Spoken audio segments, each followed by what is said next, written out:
selamat siang semuanya. Apa kabar Anda? Mudah-mudahan semua dalam keadaan sehat. Happy sudah siap di depan layar kaca Anda, karena saya Kak Ros siap menemani Anda di acara Rumpi No Secret Talk. Hari ini ditemani Daniel di pojok sana, dan tentunya beberapa bintang tamu yang sudah hadir untuk berbagi ceritanya. Kita mojok dulu ya kan, untuk memanaskan suasana hari ini, membahas apa yang lagi kita garis bawah atau kita highlight ya dari berita-berita di luar sana yang banyak menuai komentar netizen dan juga kekepoan orang-orang termasuk saya, baik itu untuk hal-hal yang datang dari dunia nyata maupun dari dunia maya. Ini masih seputar pengumuman dari Stephen William bahwa dia sudah menikah dan bahkan sudah punya anak yang usianya 1 tahun gitu ya. Nah ini kan kemarin rame lagi gara-gara istrinya Stephen William yang namanya Ria itu menjawab pertanyaan netizen. Salah satu yang dia jawab itu adalah berkaitan dengan pertanyaan netizen tentang apakah anaknya Ria sama Stephen yang namanya Noah itu sudah ketemu sama anaknya Stephen dari Celine gitu kan. Nah gara-gara itu Celine jadi murka dan kesel banget. Kenapa? Karena gara-gara jawaban itu akhirnya banyak wartawan yang datang ke sekolahnya anak-anaknya Celine gitu, sehingga itu dianggap mengganggu. Dan Celine tuh kesel. Kamu intinya gini ya, udah nggak ada investasi ya sebutnya ya, mesti nggak bayar uang sekolah gitu kali. Ngapain nyebut-nyebut nama? Bikin repot aja. Minimal nggak usah sebut nama lah. Kenapa dari sekian banyak pertanyaan? Kenapa pertanyaan itu yang dipilih? Bikin ribet gitu ya. Ya, tapi kalau mau lihat marahnya Celine yang lebih jelasnya, kita lihat aja yang berikut ini. Kalau dia punya 100 pertanyaan, kenapa yang dijawab pertanyaan yang ada nama anak gua? Anak gua sampai ke sekolahnya dikejar wartawan. Mau baik, mau buruk yang dibicarain, jangan bicarain anak saya. Kalau kamu donatur nggak apa-apa deh. Donasi juga enggak, yang ada gue donasi ke lu. Lu pikir bisa kebaktian tanpa ada surat tanda tangan, hah? Lu kemarin boleh nyalek ngebohongin masyarakat, lu negara lu bohongin tuh pakai KTP lu, status dan segala macam. Lu jangan negara aja lu bohongin, netizen mau lu bohongin juga. Astagfirullahalazim, kesel banget gua. Ini anak gue di sekolahnya sampai disamperin wartawan ya, selalu tahu ya.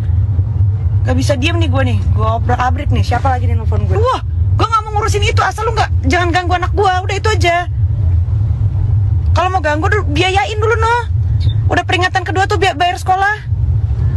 Ribet loh. Untungin enggak, ngeribetin iya. Butuh pengakuan banget sih. Ngomong dulu.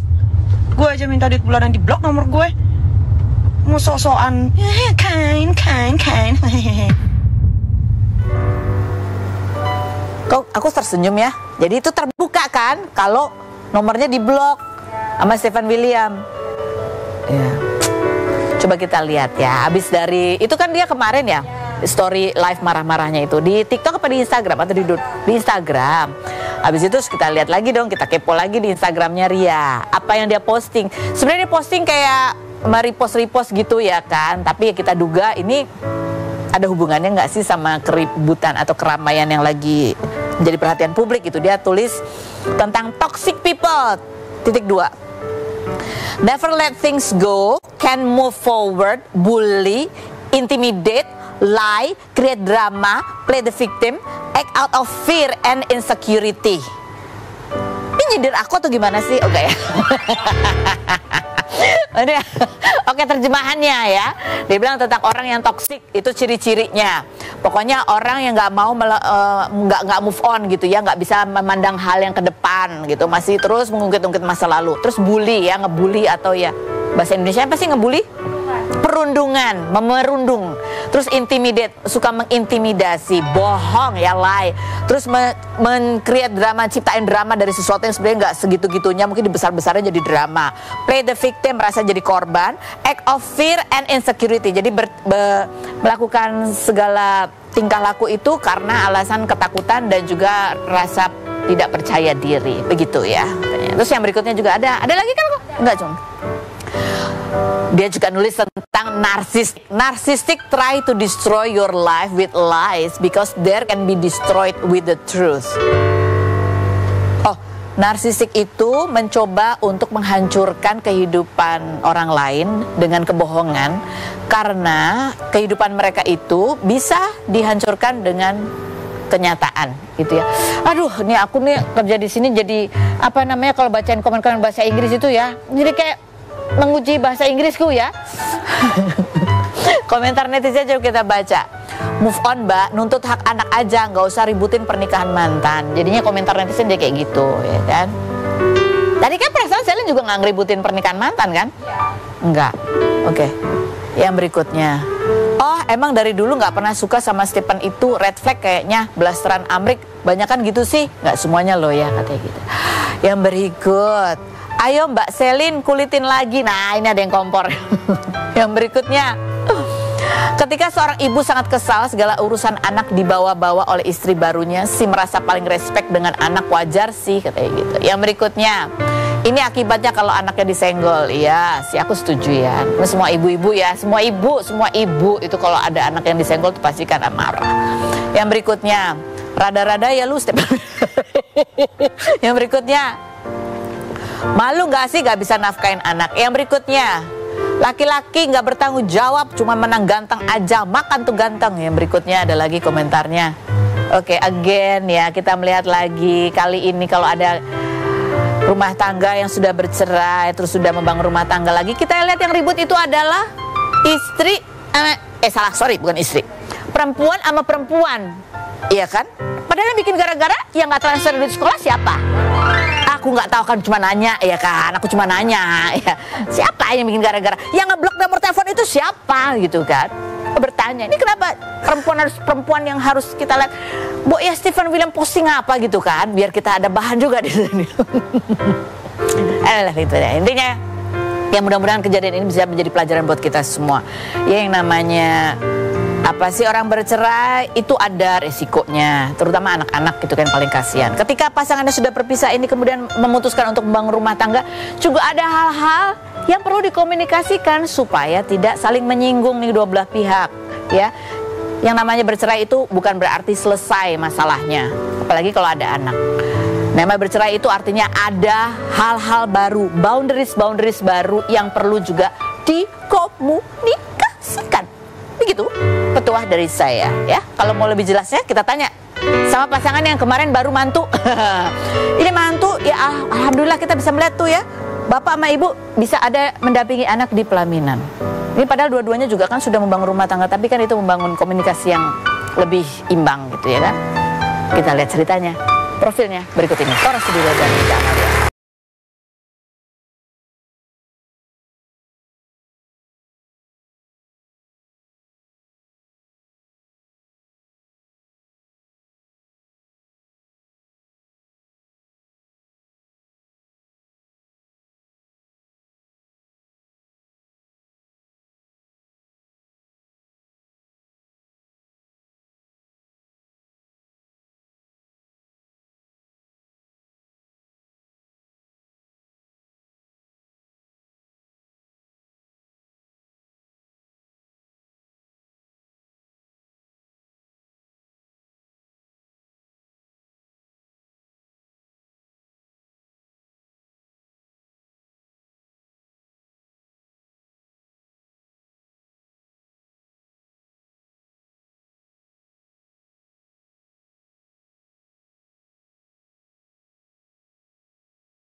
Dengan Tora dan juga Mika yang kemarin ya kita cukup ikut sini orang di sana kameranya situ. Assalamualaikum. Waalaikumsalam. Selamat ya. Thank you. Aduh happy banget dan lega kayaknya ya, udah melewati lega ya. Bisa nahan air mata? Enggak. Ternyata nggak bisa. Lucu sih. Pecahnya yang pas lagi pengajian sih. Kalau pas akad alhamdulillahnya lancar semuanya. Aku tuh udah tanya, ada ininya nggak sih liriknya? Tulisan. Ada tulisannya nggak? Harus ngomong apa? Catatannya. Nggak dikasih tuh. Pas 2 hari pengajian. sebelumnya nggak dikasih. Malamnya nggak dikasih. Paginya begitu nyampe baru dikasih. Aku mojok tuh, ya kan, mojok baca 1, 2, 3, udah sampai 3 kali tuh aku baca. Aman nih, nggak nangis. Arti-artinya setiap huruf tuh aku artiin, nggak nangis. Tiba-tiba pas anaknya ngomong, Terus langsung nggak bisa tahan. ambience-nya juga mungkin kan udah ada salawatan, udah ada yang Itu si ibu-ibu salawat juga udah tahu, nangis malah kenceng salawatnya. Harusnya kan dipelanin dong, biar saya juga tenang. Ini dia malah kenceng tuh. Kapan lagi lihat orang berewokan nangis ya. ambience-nya membuat jadi haru gitu. Iya, emang biasanya pas pengajian sih. Aduh, coba kita lihat seperti apa sih cuplikan suasana pernikahan Nabila kemarin. Berikut ini. Ya ampun, kamu lihat lagi gimana tadi? Lucu ya, sedih ya. Lihatnya di awal yang mohon kepada Mbak Ibu itu. Oh, bukan yang di sini. Bukan. Bukan yang di sini, ada yang pengajian sebelumnya. Tapi kan dengar anak mungkin tercekap gitu tuh itu juga ya. Iya, anaknya sih Tapi kita Nabila tuh sebelumnya kuat sih, udah emang dia janjian. Udah janjian. Kita nggak usah nangis-nangis lah, ngapain sih nangis-nangis? Biar beda sama orang-orang, ngapain sih gitu. Si Nabila aja juga tegar pas ngomong, "Bab, Ibu, saya minta izin gini-gini," ngomongnya tegar. Saya yang nggak tegar. Kenapa? Nggak tahu. Tiba-tiba langsung pertama kemeng-kemeng dikit gitu kan. Terus abis itu dia post, diam. semua ini memori sama anak tuh dari dia lahir, dia cukur poni, dia masuk sekolah, boncengan naik motor. Pokoknya semua muncul di sini kayak di sinetron-sinetron deh. Flashback gitu ya. Saya sempet kayak gitu tuh saya tuh. Terus makanya kalau punya anak mau dikawinin nanti nggak usah memori kebanyakan lah. Nggak gitu ya. Nggak salah dong. Nggak gitu ya caranya. Bapak, ini baru satu ya. Masih ada 4 lagi. Baru satu. Masih ada 4 lagi. Aduh. Jadi ini udah gemeter. Gemeter terus Kumis sama brewok kan sudah nangis. Jangan teringat. langsung deh nangis deh. Selalu harus ya Harus kayak sih gitu memang. tuh ya. Sebelah ibunya udah Apalagi udah itu. gitu di depan si Mika juga udah mulai gini-gini. Belum coba tersenyum tapi wah gitu ya. Adik saya juga di belakang situ udah gitu-gitu. Wah, udah ini nggak bener nih. Dan nggak bisa pakai bercanda Nggak ya. bisa pakai bercanda, nggak boleh bercanda, udah diwanti-wanti. Ini sama Mika udah diwanti-wanti. Oh iya, Awas Dari lu awal aku bercanda. udah dari pengajian itu aku udah wanti-wanti banget, jangan bercandain, jangan dibercandain gitu. Maksudnya kan kadang-kadang kan suka tiba-tiba nyeplos apa. Maksudnya kan ini kan momen yang emang bikin harus sakral gitu ya. Serius. Harus dijaga gitu, jangan ntar sok-sok bercanda kan jadinya gitu. Nggak jadi sakral lagi tuh ya. Jadi udah akhirnya aku wanti-wanti. Alhamdulillah dia sesuai instruksi. Nurut. Menurut itu karena nggak bercanda itu jadi Iya. biasanya kan gitu Biasa ya. kan dilarikan dengan bercanda kan. Kalau ada apa sedih atau apa dilariin dengan bercanda tuh biasanya aman. Ini nggak ada pelariannya, jadi aduh gimana. Udah cuma momen itu aja yang keluar air mata. Tapi kan momen haru yang lain pasti ada dong. Momen hari yang lain ada, cuman nggak sampai keluar air mata. Apa momen apa yang Ya waktu apa? Contohnya waktu akad gitu ya. Saya ngomong ke Ivan, itu juga sebetulnya haru gitu karena saya kenal Ivan juga nggak cuma setahun 2 tahun, udah 9 tahun mereka pacaran. 9 tahun pacaran, 9 tahun udah kayak anak sendiri deh. Pas dia ngomong gitu saya ada wah bangga juga ya sama nih anak nih berani seperti itu Eye contact ngomong lagi. eye Satu contact. nafas loh, Dia waktu dia eye contact saya duduk banget. Aku yang malu. Aku yang malu jadi aku yang duduk gitu kan. Terus ya udahlah pokoknya Mereka udah seru siap lah, sih, seru udah banget. emang bener-bener dua-duanya siap sih. kamu sendiri Mika lihat Tora nangis gitu gimana? Iya terharu sih, jadi emang suasananya tuh aku tuh juga ngerasain ya, aku kan juga kenal sama Ivan loh, emang benar-benar dari mereka awal pacaran juga kan, jadi udah ya emang udah deket juga, terus suasananya juga kedua keluarga juga saling ngerangkul, ya pokoknya Nyampe juga ke titik momennya ini, gitu. nyampe juga di titik ini yang emang indah pada waktunya gitu, Indah pada waktu. indah pada waktunya. Ini kamu aja cerita tuh terharu juga. Ini 2 orang yang biasa bercanda ya, tapi nggak bisa lari Nggak deh bisa ketika lari. anak menikah. Coba dan yang kemarin juga yang orang melihat ya prosesnya kan. Ibu yang satu ini santai aja, oke aku di ini ya berdampingan kan ya bapak Iya. ibunya. Iya. Nah, Harus dong, berdampingan kan. harus seperti itu. Iya dong, kan memang dia harus bapak dan ibunya yang mendampingi kalau masih ada kan. Iya betul. Dan nggak ada drama ya. Enggak, Nggak ada jangan drama, sampai nggak ada dong. banget. Jangan. Nggak ada banget. boleh. Tapi bener nih ibunya yang banyak ngurusinnya karena babnya udahlah nggak pusing gitu. Oh iya, Kebetulan sebetulnya malah ibunya sama Mika yang ngurusin Berdua, perkawinan. kalau aku tuh sebenarnya lebih ke koordinasi sih. Iya, Kayak misalnya iya. kita tuh yang bareng paling cari bahan buat kita, buat panitia, buat anak-anak gitu, cari bahan bareng sama besan juga Iya, gitu. iya. Jadi pokoknya ibu-ibu nih seruntulan 3-3an nih pergi nih ke Mestik gitu cari bahan. Lebih ke gitu sih. Tapi kalau yang ngurus detail-detailnya lebih ke Ivan, Nabila sama emang Ada Anggi, IO-nya. Anggi tuh lebih Aduh. jago buat Siapa? Oh Anggi ya Anggi tuh lebih jago buat ngurusin kayak gitu-gitu, kayak lebih pengalaman, lebih ngerti lah gitu dia. Jadi Aku nggak bisa gitu kalau misalnya diajak diskusi. Bob, kalau yang ini sama ini gimana? Ini aja lebih murah. Wah, itu aja ngapain sih orang juga Gak usah ribet-ribet ya. Iya, kalau ditanya kebanyakan ya terserah gitu. Jadi keputusannya lebih banyak ke yang perempuan memang gitu. Jadi kan bisa tuh 3 ibu-ibu nih belanja apa itu yang kamu bilang juga ini indah pada waktunya juga. Iya, bahwa keluarganya betul-betul akhirnya kita bisa bareng bersama-sama merasakan sesuatu yang bahagia gitu. Bahagian bersama gitu ya. Mungkin kalian juga ngeliat anak gitu bisa melihat keluarga semuanya ngumpul gitu sih. Ya mungkin ya. Ya kalau misalnya untuk yang di atas pelaminan memang dari awal tuh kan Bu Anggi udah nanya gitu, ini mau gimana nih di atas, kita mau rame-rame? Mau berempat sama 2 apa gimana? Cuman aku kan ngerasa kalau sini 4 sini 2 kok kayaknya rame banget ya. Gimana gitu ya, kalau sini 4 sini 4 kok masih nggak apa-apa deh gitu. Kalau 4 sini 2 kok kayaknya aneh gitu. Jadi udah nggak apa-apa ya, kamu sama Tora aja udah di atas, aku sama Mas Ade, suaminya Mbak Anggi, jadi di bawah gitu. Kamu memang lebih suka aku di atas ya? Hah? Apa sih? Kamu ambigu deh. Dia. Soalnya matanya udah merah sama hidungnya juga udah merah. Ini live loh, Bang. Oh iya. Ini kamu lihat anak kamu udah nikah gitu, ya kan? Aku wah pas udah anaknya sungkem tuh di palaku masih kepikiran masih 4 lagi. Harus melewati emosional yang bergejolak itu ya. Masih ada 4 lagi nih begini nih. Oh, ini kita lihat juga, ini kan kamu juga disupport sama teman-teman The Prediksi yang sengaja membuat baju batik. Lucu banget itu sih, parah. Kamu punya seragamnya nggak ini batik? Punya. Dikasih. Oh, punya juga dikasih. Jadi buat nanti anak-anak yang kawin lain, mereka udah ada nih kayaknya. Pakainya itu lagi. Modelnya ada ini dipantek untuk setiap kondangan. Jadi kalau ada yang nggak suka udah nggak bisa mengelak ya. Awalnya di grup itu ngobrol-ngobrol, kita mau pakai apa nih? Pakai baju zebra aja. Waktu itu kita pernah pakai baju zebra. Mbah, mau bikin batik, kata si Andri. Bikin batik. Udah kepikiran tuh, pasti Nora abis nih. Mikirnya gitu. Pasti muka dia banyak gitu kan. Wah, ini pasti. Tapi ternyata bagus. Begitu. Bagus, menurut kamu bagus lagi nih. Ini kan tanda tanya nih, lambangnya prediksi, tanda tanya. Terus semuanya hitam. Walaupun tetap ada muka Andre ya. Terus desainnya nggak norak gitu, maksudnya oke lah. Dasarnya tetap hitam. Gitu. Bagus sih, ya bagus. Ya ini kan sebenarnya batiknya dipakai kalau anggota The Prediksi ada yang mantu. Ada yang mantu atau ada kondangan apa atau gitu. anggota prediksi kawin lagi. Kawin lagi seragamnya apa?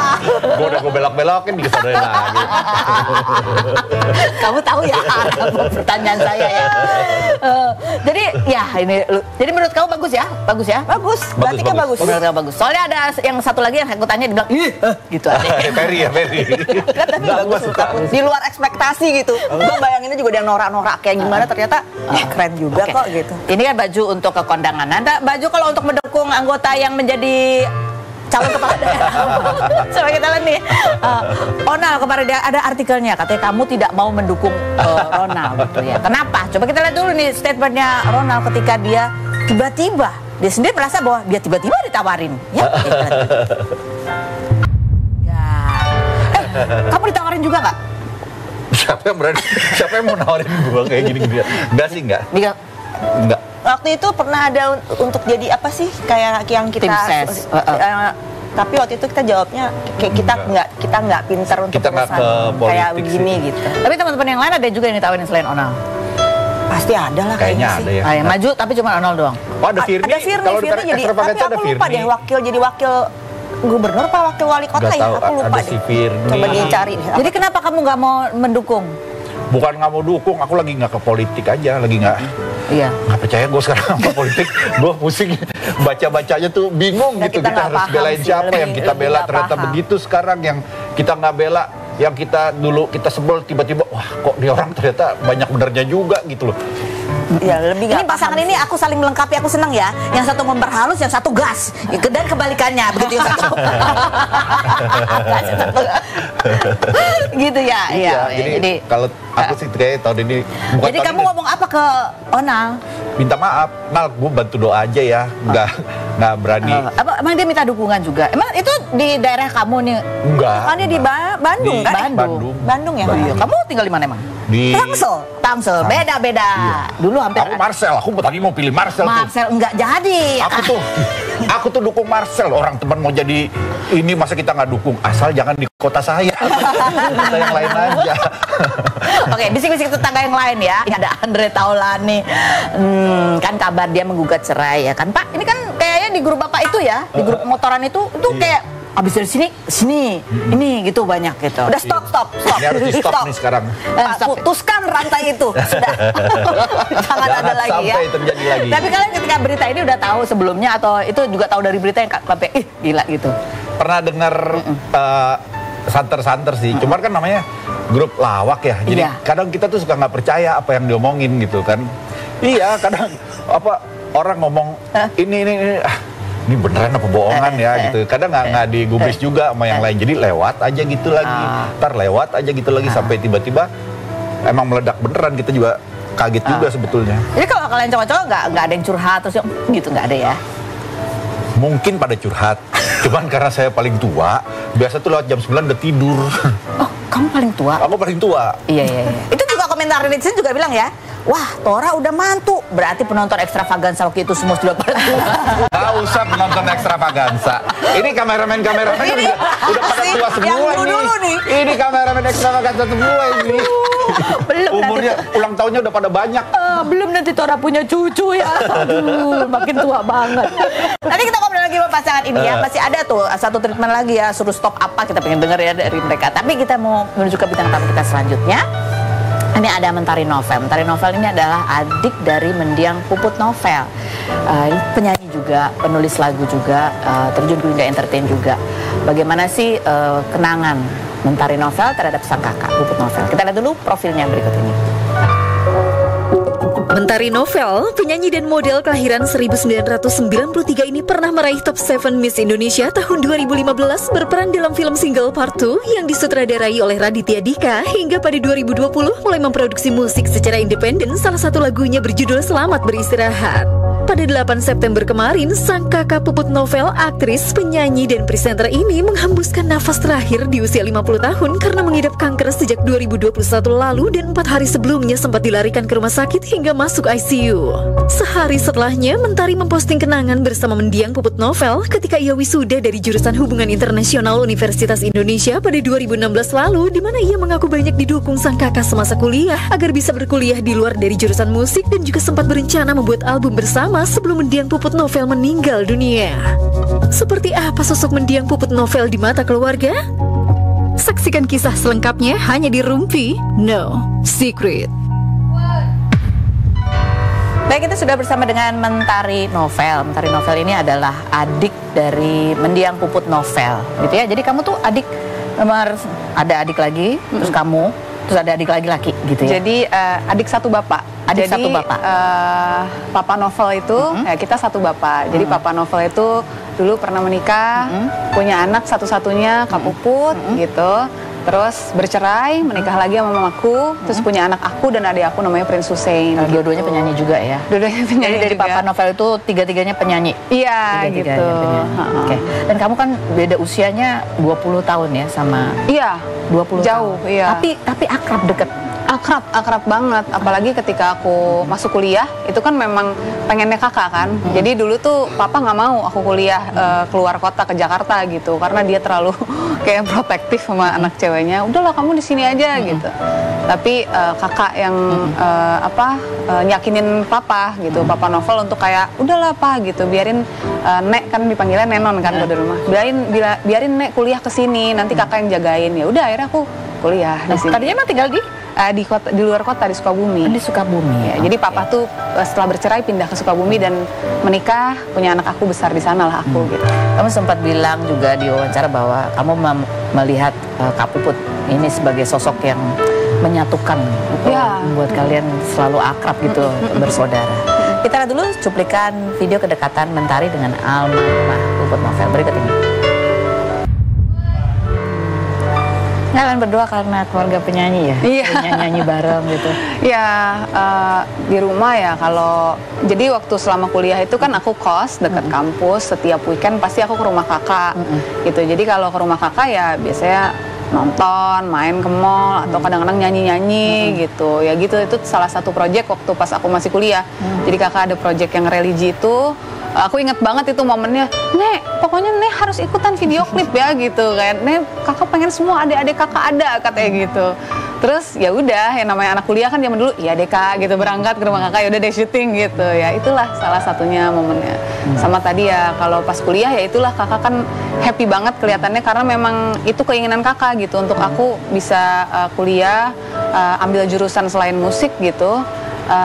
Dan ketika lulus tuh aku ngerasa wah aku ya dia bangga banget sama aku karena dia juga kan kontribusi juga untuk aku bisa kuliah gitu. Seperti apa sih ceritanya ketika kamu tahu kakak mengidap sakit gitu, kemudian sampai akhirnya mengembuskan nafas yang terakhir? Setelah yang berikut ini jangan kemana-mana, tetap di Rumpi Musik.